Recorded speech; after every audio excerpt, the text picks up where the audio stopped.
আসসালামু আলাইকুম। ব্রেকিং বাংলা আন্তর্জাতিক সংবাদে আপনাকে স্বাগত। শুরুতেই জানাবো আজকের গুরুত্বপূর্ণ আপডেট আন্তর্জাতিক সংবাদগুলোর শিরোনাম। সুষ্ঠু নির্বাচনে ৩ বাধা। আগামী জাতীয় সংসদ নির্বাচন সামনে রেখে সরগরম দেশের রাজনৈতিক অঙ্গন। প্রায় ১৬ বছর পর দেশের মানুষ স্বাধীনভাবে তাদের ভোটাধিকার প্রয়োগের অপেক্ষায় রয়েছেন। ভোটের আগেই প্রস্তুত হচ্ছে সংসদ ভবন, ধ্বংসযজ্ঞে ক্ষত কাটিয়ে উঠে ফের প্রস্তুত হচ্ছে জাতীয় সংসদ ভবন। ডিসেম্বরের মধ্যে ভবনটির ভেতর ও বাইরে সংস্কার কাজ শেষ করার যাবতীয় প্রস্তুতি পুরোদমে এগিয়ে চলছে।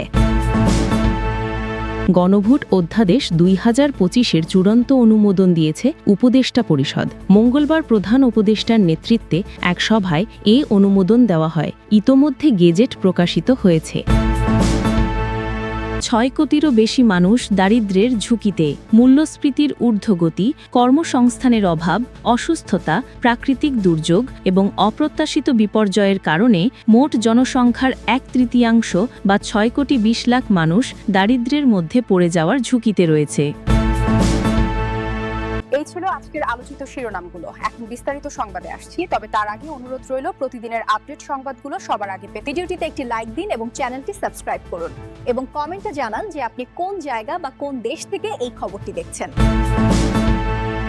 সুষ্ঠু নির্বাচনে ৩ বাধা। আগামী জাতীয় সংসদ নির্বাচন সামনে রেখে সরগরম দেশের রাজনৈতিক অঙ্গন। প্রায় ১৬ বছর পর দেশের মানুষ স্বাধীনভাবে তাদের ভোটাধিকার প্রয়োগের অপেক্ষায় রয়েছেন।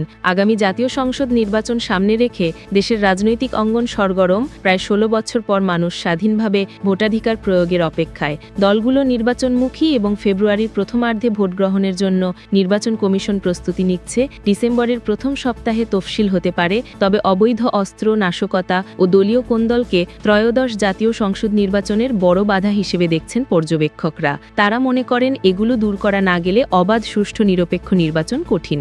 গত বছরের ৫ আগস্ট সরকারের পতনের পর পুলিশের বিপুল অস্ত্র লুট হয়, যার বড় অংশ উদ্ধার হলেও ১৩৪০টি অস্ত্র এখনও সন্ত্রাসীদের হাতে এবং সীমান্ত পথে নতুন অস্ত্র ঢোকার অভিযোগ রয়েছে। পাশাপাশি মব জাস্টিস বেড়েছে এবং আইনশৃঙ্খলা বাহিনী হামলার ঘটনা তদন্ত করছে। নির্বাচন ঠেকাতে নিষিদ্ধ আওয়ামী লীগের ষড়যন্ত্রের শঙ্কাও রয়েছে। অভ্যন্তরীণ কোন্দল রাজনৈতিক দলগুলোকে আরও দুর্বল করছে। অপরাধ বিশেষজ্ঞরা বলছেন, অবৈধ অস্ত্র উদ্ধার ও নাশকতা দমনে কঠোর ব্যবস্থা নিতে হবে।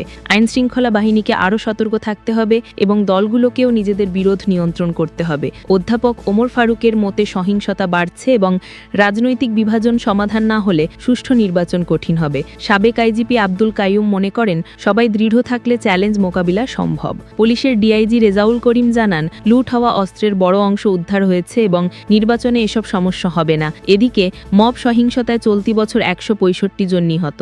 পাশাপাশি দেশে খুনোখুনি ও সন্ত্রাসী কর্মকাণ্ড বেড়েছে। সামাজিক যোগাযোগ মাধ্যমে ছড়ানো অডিওতে শেখ হাসিনার নির্বাচন ঠেকানোর হুমকিও আলোচনায়। দলীয় কোণবাহে বিএনপির অভ্যন্তরীণ সংকট তীব্র। হাইব্রিড নেতাদের কারণে ৪০টির বেশি সংঘর্ষ হয়েছে।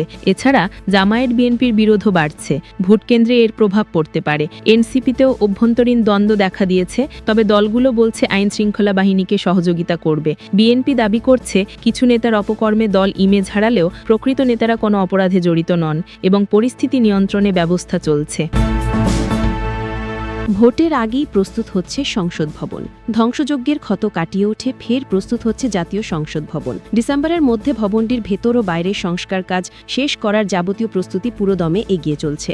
ধ্বংসযজ্ঞের ক্ষত কাটিয়ে জাতীয় সংসদ ভবন দ্রুত সংস্কারের মধ্যে দিয়ে ফের প্রস্তুত হচ্ছে। ডিসেম্বরের মধ্যে ভেতর বাইরের সব কাজ শেষ করার উদ্যোগ নেওয়া হয়েছে ত্রয়োদশ সংসদ নির্বাচন সামনে রেখে। স্পিকার ও ডেপুটি স্পিকারের বাসভবন সহ প্রায় ৭০% কাজ শেষ, বাকি কাজও দ্রুত এগোচ্ছে। ভবনটিকে আবার প্রযুক্তি নির্ভর কাঠামোয় ফিরিয়ে আনতে তবে অধিবেশন কক্ষের সাউন্ড সিস্টেম এখনও বন্ধ। মোট ব্যয় ধরা হয়েছে প্রায় ৩০০ কোটি টাকা। প্রথম ধাপে computer, printer, scanner, internet, telephone line, নবমতলার সাবস্টেশন, এমপি রুম, অভ্যর্থনা কক্ষ, মসজিদ সংলগ্ন office, main service line, switch, socket, LED light, tube light, circuit breaker সহ প্রয়োজনীয় বৈদ্যুতিক কাজ শেষ হয়েছে। টেলিফোন ও আইটি নেটওয়ার্ক নতুনভাবে স্থাপন, দরজা জানালা, বিদ্যুৎ সংযোগ, দপ্তর মেরামত ও আসবাব কেনা শেষ পর্যায়ে। রাস্তা, মাঠ, gate, lake, security light, street light, garden light, lift যন্ত্রাংশ, এডিআর, সড়ক বাতি, ফ্লাড লাইট, সিসিটিভি পরিবর্তন সহ বেশিরভাগ কাজ শেষ। সচিব hostel, medical centre, media centre, TV studio, bank, কর্মচারী কোয়ার্টারের বৈদ্যুতিক কাজও প্রায় শেষ। বিভিন্ন গেটে স্ক্যানার ও আর্চওয়ে স্থাপন, প্ল্যানারি হল ও কমিটি কক্ষের কনফারেন্স সিস্টেম পরিবর্তনের কাজও শেষ হচ্ছে। তবে এমপি হোস্টেলের কিছু কাজ বাকি। আইন মন্ত্রণালয় ডিসেম্বরের মধ্যে সব শেষ করতে নির্দেশ দিয়েছে। 5ই অগস্টের ঘটনার পর লুটপাটে থচনচ হওয়া ভবন মেরামতে 300 কোটি টাকার প্রস্তাব পাঠানো হয়েছে। ক্ষয়ক্ষতি নিরূপণ করে কমিটি সুপারিশ দিয়েছে এবং ধাপে ধাপে বরাদ্দ দেওয়া হচ্ছে। নতুন access control, archway, scanner, CCTV, নিরাপত্তা নেটওয়ার্ক ও সাইমালটেনিয়াস ইন্টারপ্রিটেশন সিস্টেম সহ পার্লামেন্ট চালুর প্রস্তুতি চলছে। সংসদ সচিবালয়ের উপসচিব বলেন, ক্ষয়ক্ষতির হিসাব শেষ, সংস্কারের বড় অংশ শেষ, বাকিটাও দ্রুত শেষ হবে। গণপূর্ত বিভাগের নির্বাহী প্রকৌশলী জানান, ডিসেম্বরেই 100% প্রস্তুত করার লক্ষ্য, প্রয়োজনে জানুয়ারিতে শেষ হবে। গত বছরের 5ই অগস্ট নজিরবিহীন অভ্যুত্থানের পর শেখ হাসিনা ভারতে পালিয়ে গেলে বিক্ষুব্ধ জনতা সংসদ ভবনে ঢুকে ব্যাপক ভাঙচুর, লুটপাট চালায়। এসি, কম্পিউটার, ইলেকট্রনিক্স, ফাইল, তার, সাউন্ড সিস্টেম সহ মূল্যবান জিনিস লুট হয়। আইন শৃঙ্খলা বাহিনীর বাধা টেকেনি। দক্ষিণ প্লাজা ও খেজুর বাগানে উপচে পড়া জনতা অধিবেশন কক্ষে ঢুকে চেয়ার দখল করে ছবি তোলে ও স্লোগান দেয়। ঘটনা পরবর্তী সময়ে সংসদ সচিবালয়ের কার্যক্রম সাময়িক বন্ধ থাকে এবং 18ই অগস্ট আংশিক চালু হয়। লুট হওয়া জিনিসের বেশিরভাগই ব্যবহারের অযোগ্য হওয়ায় নতুন করে কেনাকাটা ও পূর্ণ সংস্কারের প্রস্তুতি নিতে হয়। গণভোট অধ্যাদেশ 2025-এর চূড়ান্ত অনুমোদন দিয়েছে উপদেষ্টা পরিষদ। মঙ্গলবার প্রধান উপদেষ্টার নেতৃত্বে এক সভায় এ অনুমোদন দেওয়া হয়। ইতোমধ্যে গেজেট প্রকাশিত হয়েছে। ধ্বংসযজ্ঞের ক্ষত কাটিয়ে জাতীয় সংসদ ভবন দ্রুত সংস্কারের মধ্য দিয়ে ফের প্রস্তুত হচ্ছে। ডিসেম্বরের মধ্যে ভেতর বাইরের সব কাজ শেষ করার উদ্যোগ নেওয়া হয়েছে। ত্রয়োদশ সংসদ নির্বাচন সামনে রেখে স্পিকার ও ডেপুটি স্পিকারের বাসভবন সহ প্রায় 70% কাজ শেষ। বাকি কাজও দ্রুত এগোচ্ছে ভবনটিকে আবার প্রযুক্তি নির্ভর কাঠামোয় ফিরিয়ে আনতে। তবে অধিবেশন কক্ষের সাউন্ড সিস্টেম এখনও বন্ধ। মোট ব্যয় ধরা হয়েছে প্রায় 300 কোটি টাকা। প্রথম ধাপে computer, printer, scanner, internet, telephone line, নবম তলার সাবস্টেশন, এমপি রুম, অভ্যর্থনা কক্ষ, মসজিদ সংলগ্ন office, main service line, switch, socket, LED light, tube light, circuit breaker সহ প্রয়োজনীয় বৈদ্যুতিক কাজ শেষ হয়েছে। টেলিফোন ও আইটি নেটওয়ার্ক নতুনভাবে স্থাপন, দরজা জানালা, বিদ্যুৎ সংযোগ, দফতর মেরামত ও আসবাব কেনা শেষ পর্যায়ে। রাস্তা, মাঠ, gate, lake, security light, street light, garden light, lift যন্ত্রাংশ, এডিআর, সড়ক বাতি, ফ্লাড লাইট, সিসিটিভি পরিবর্তন সহ বেশিরভাগ কাজ শেষ। সচিব hostel, medical centre, media centre, TV studio, bank, কর্মচারী কোয়ার্টারের বৈদ্যুতিক কাজও প্রায় শেষ। বিভিন্ন গেটে স্ক্যানার ও আর্চওয়ে স্থাপন, প্ল্যানারি হল ও কমিটি কক্ষের কনফারেন্স সিস্টেম পরিবর্তনের কাজও শেষ হচ্ছে। তবে এমপি হোস্টেলের কিছু কাজ বাকি। আইন মন্ত্রণালয়ের ডিসেম্বরের মধ্যে সব শেষ করতে নির্দেশ দিয়েছে। 5 অগস্টের ঘটনার পর লুটপাটে তছনছ হওয়া ভবন মেরামতে 300 কোটি টাকার প্রস্তাব পাঠানো হয়েছে। ক্ষয়ক্ষতি নিরূপণ করে কমিটি সুপারিশ দিয়েছে এবং ধাপে ধাপে বরাদ্দ দেওয়া হচ্ছে। নতুন access control, archway, scanner, CCTV, নিরাপত্তা নেটওয়ার্ক ও সিমুলটেনিয়াস ইন্টারপ্রিটেশন সিস্টেম সহ পার্লামেন্ট চালুর প্রস্তুতি চলছে। সংসদ সচিবালয়ের উপসচিব বলেন, ক্ষয়ক্ষতির হিসাব শেষ, সংস্কারের বড় অংশও শেষ, বাকিটাও দ্রুত শেষ হবে। গণপূর্ত বিভাগের নির্বাহী প্রকৌশলী জানান, ডিসেম্বরেই 100% প্রস্তুত করার লক্ষ্য, প্রয়োজনে জানুয়ারিতে শেষ হবে। গত বছরের 5 অগস্ট নজিরবিহীন অভ্যুত্থানের পর শেখ হাসিনা ভারতে পালিয়ে গেলে বিক্ষুব্ধ জনতা সংসদ ভবনে ঢুকে ব্যাপক ভাঙচুর, লুটপাট চালায়। এসি, কম্পিউটার, ইলেকট্রনিক্স, ফাইল, তার, সাউন্ড সিস্টেম সহ মূল্যবান জিনিস লুট হয়। আইন শৃঙ্খলা বাহিনীর বাধা টেকেনি। দক্ষিণ প্লাজা ও খেজুর বাগানে উপচে পড়া জনতা অধিবেশন কক্ষে ঢুকে চেয়ার দখল করে ছবি তোলে ও স্লোগান দেয়। ঘটনা পরবর্তী সময়ে সংসদ সচিবালয়ের কার্যক্রম সাময়িক বন্ধ থাকে এবং 18 অগস্ট আংশিক চালু হয়। লুট হওয়া জিনিসের বেশিরভাগই ব্যবহারের অযোগ্য হওয়ায় নতুন করে কেনাকাটা ও পূর্ণ সংস্কারের প্রস্তুতি নিতে হয়।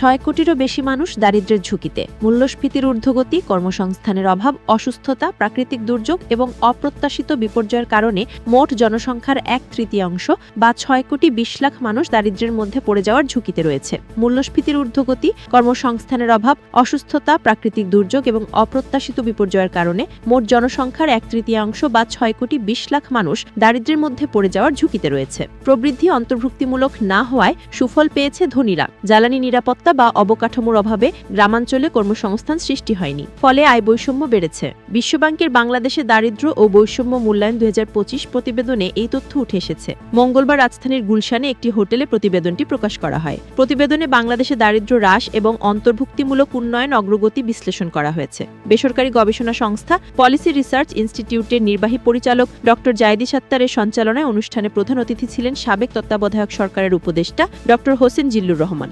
এতে মূল প্রবন্ধ উপস্থাপন করেন বিশ্বব্যাংকের জ্যেষ্ঠ অর্থনীতিবিদ সার্জিও অলিভিয়েরি। বিশ্বব্যাংকের প্রতিবেদনে বলা হয়েছে 2016 সালের পর থেকে তুলনামূলকভাবে কম অন্তর্ভুক্তিমূলক হয়ে বাংলাদেশের অর্থনৈতিক প্রবৃদ্ধির গতিপথ বদলে গেছে। প্রবৃদ্ধির সুফল পেয়েছে ধনী মানুষরা। 2022 থেকে 2025 সময়ে কর্মসংস্থান সৃষ্টিতে স্থবিরতা এবং অদক্ষ শ্রমিকদের প্রকৃত আয় বৃদ্ধির মন্থরতার কারণে শ্রম আয়ের সামগ্রিক শক্তি দুর্বল হয়েছে। 2023 থেকে 2024 সালের মধ্যে 20 লাখ কর্মসংস্থান কমেছে এবং 2025 সালে আরও 8 লাখ কর্মসংস্থান কমার আশঙ্কা রয়েছে। চাকরির বাজার সংকুচিত হওয়ায় সবচেয়ে বড় ধাক্কা পড়েছে নারী এবং তরুণদের ওপর। অতি দরিদ্রদের মজুরি বৃদ্ধির চেয়ে মূল্যস্ফীতি বেড়েছে অনেক দ্রুত হারে। এমনকি করোনাকালের তুলনায় 2025 সালে জিনিসপত্রের দাম দ্বিগুণেরও বেশি হয়েছে। এর ফলে দারিদ্র্যের হার 18.7% থেকে বেড়ে 22.2% হতে পারে। বিশ্বব্যাংকের প্রতিবেদনে আরও বলা হয়েছে, উৎপাদন খাতে কর্মসংস্থান স্থবির, অনুৎপাদনশীল খাতে কর্মসংস্থান হচ্ছে। এতে সবচেয়ে বেশি ক্ষতিগ্রস্ত হচ্ছে নারী এবং তরুণরা। প্রতি 5 জন নারীর মধ্যে 1 জন বেকার,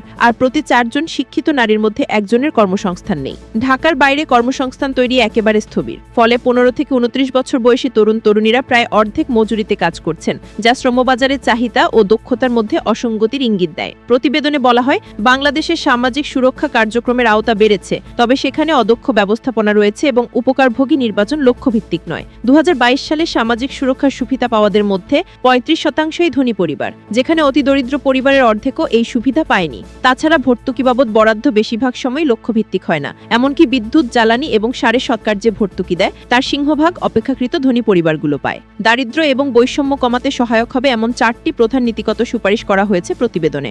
এগুলো হচ্ছে: উৎপাদনশীল খাতে কর্মসংস্থানের ভিত্তি মজবুত করা, দরিদ্র ও ঝুঁকিতে থাকা জনগোষ্ঠীর জন্য শোভন কাজের ব্যবস্থা করা, আধুনিক প্রক্রিয়াজাত শিল্পে বিনিয়োগ এবং ব্যবসা সহায়ক বিধিবিধান তৈরি করে দরিদ্রবান্ধব বাজার ব্যবস্থা গড়ে তোলা, শক্তিশালী রাজস্ব নীতি এবং কার্যকর ও লক্ষ্যভিত্তিক সামাজিক সুরক্ষা কর্মসূচির মাধ্যমে ঝুঁকি মোকাবেলার সক্ষমতা শক্তিশালী করা। স্বাগত বক্তব্যে বিশ্বব্যাংকের বাংলাদেশ ও ভুটানের বিভাগীয় পরিচালক জপেম বলেন, বহু বছর ধরে বাংলাদেশ দারিদ্র্য হ্রাসে সাফল্যের জন্য পরিচিত, কিন্তু পরিবর্তিত বৈশ্বিক প্রেক্ষাপট, জলবায়ু ঝুঁকি এবং কর্মসংস্থান সৃষ্টির গতি কমে যাওয়ায় শ্রম আয়ও কমেছে। প্রথাগতভাবে দারিদ্র্য হ্রাসের এই গতি বাড়ানো যাবে না। দারিদ্র্য কমানো এবং মানুষের মর্যাদা নিশ্চিত করার সবচেয়ে কার্যকর উপায় হল কর্মসংস্থান সৃষ্টি, বিশেষ করে যুবক, নারী এবং ঝুঁকিতে থাকা জনগোষ্ঠীর জন্য কাজের ব্যবস্থা করা। অন্তর্ভুক্তিমূলক এবং টেকসই প্রবৃদ্ধি নিশ্চিত করতে চাইলে সবচেয়ে জরুরি হচ্ছে দারিদ্র্য বান্ধব, জলবায়ু সহিষ্ণু এবং কর্মসংস্থান কেন্দ্রিক কৌশল গ্রহণ করা। প্রধান অতিথির বক্তব্যে ডক্টর হোসেন জিল্লুর রহমান বলেন, 2010 থেকে 2022 সময়কাল একসঙ্গে দেখা উপযুক্ত হবে না। 2010 থেকে 2016, 2016 থেকে 2022 ও 2022 থেকে 2025 এই সময়কে 3টি আলাদা ভাগে দেখা গুরুত্বপূর্ণ, কারণ এই সময়গুলো কেবল সময় নয়, এগুলো রাজনৈতিক অর্থনীতি বদলের সময়, তথ্যের ধরন বদলের সময় এবং ভবিষ্যতের চ্যালেঞ্জও এই সময়গুলোতেই তৈরি হয়েছে। 2010 থেকে 2016 সময়কালে আগের গতির ধারাবাহিকতা ছিল, কিন্তু বদলের আভাস দেখা যাচ্ছিল। 2016 থেকে 2022 সময়কালে নতুন রাজনৈতিক অর্থনীতি তৈরি হয়, শাসন ব্যবস্থা বদলে যায়, অবকাঠামো নির্ভর উন্নয়ন সবচেয়ে জায়গা দখল করে, নিয়ম ভিত্তিক সমাজ দুর্বল হয়, দুর্নীতি কেন্দ্রিক প্রণোদনা ব্যবস্থা তৈরি হয়, রাজনৈতিক গণতন্ত্রের পতন অর্থনৈতিক গণতন্ত্রকেও দুর্বল করে। 2022 থেকে 2025 সময়কালে দুর্ভাগ্যজনকভাবে সব উলটপালট হয়ে যায়। এই সময়ের মধ্যে দারিদ্র্য প্রায় 27% উঠেছে, চরম দারিদ্র্য বেড়েছে। 2024 সালের শেষ প্রান্তে 21 লাখ চাকরি হারিয়েছে, যার মধ্যে 15 লাখই মানি। এই উল্টো ঘুরে যাওয়ার সময়টাকে না বুঝতে পারলে সামনে সঠিক নীতি নেওয়া সম্ভব হবে না। তিনি আরো বলেন, এই 3 সময়কালকে প্রবৃদ্ধি, সমতা ও সুশাসন এই 3 লেন্সে দেখা দরকার। যেমন বলা হয়েছে, গ্রামে দারিদ্র্য কমেছে, এর মানে কি গ্রাম প্রবৃদ্ধির কেন্দ্র নাকি কম মজুরির কাজের ভিড়? শুধু সংখ্যা দিয়ে নয়, স্থানভিত্তিক বিশ্লেষণেও প্রবৃদ্ধিকে বুঝতে হবে। ডক্টর জিল্লুর বলেন, দুর্নীতি, রাষ্ট্র এবং সমাজের সম্পর্ক, নিরাপত্তা এগুলো গুরুত্বপূর্ণ বিষয়। হয়রানি আমাদের সমাজ রাষ্ট্রের বাস্তব চিত্র। ব্যবসায়ীরা ঘুষের চেয়ে সিদ্ধান্ত না পাওয়াকে বড় সমস্যা মনে করেন। আরেকটি গুরুত্বপূর্ণ বিষয় হলো শিক্ষা থেকে মানব সম্পদ তৈরি না হওয়া। বিশ্ববিদ্যালয় বেড়েছে, ছাত্র বেড়েছে, কিন্তু শিক্ষা দক্ষতায় পরিণত হচ্ছে না। আরও হাজার স্কিল প্রোগ্রাম নিলেও এই মূল সমস্যা সমাধান না করলে লাভ হবে না। প্রবৃদ্ধি নিয়ে আলোচনাকে আরও গণমুখী করা দরকার মন্তব্য করে ডক্টর জিল্লুর বলেন, অনেকেই এই আলোচনায় অংশ নিতে চান, কিন্তু তাদের কথা নীতি নির্ধারকদের কাছে পৌঁছে পৌঁছায় না, বিশেষজ্ঞের আলোচনায় তাদের প্রাধান্যগুলো জায়গা পায় না। এখন প্রবৃদ্ধি নিজে একটি বড় গণতান্ত্রিক এজেন্ডা। এই এজেন্ডা এগিয়ে নিতে রাজনীতির সক্রিয় ভূমিকা দরকার। এজন্য অ্যাক্টিভিস্ট, উদ্যোক্তা এবং পেশাজীবীদের নতুন জোট গঠনের আহ্বান জানান তিনি আরো বলেন, বাংলাদেশের সবচেয়ে বড় সম্পদ হলো মানুষের মানসিক দৃঢ়তা। এটিকে মূল্য দিতে পারলে, কাজে লাগাতে পারলে, সম্মান দিতে পারলে দেশের প্রতিযোগিতার ক্ষমতা পাল্টে যাবে। সানেমের নির্বাহী পরিচালক ডক্টর সেলিম রায়হানের সঞ্চালনায় মূল প্রবন্ধের ওপর আলোচনায় অংশ নেন বিআইডিসির মহাপরিচালক doctor A K Enamul Haque, CPD সম্মানসহ ফেলো ডক্টর মোস্তাফিজুর রহমান, ঢাকা বিশ্ববিদ্যালয়ের অধ্যাপক ডক্টর সাইমা হক বিদিশা ও প্রাণ আরএফএল গ্রুপের ডিরেক্টর উজমা চৌধুরী।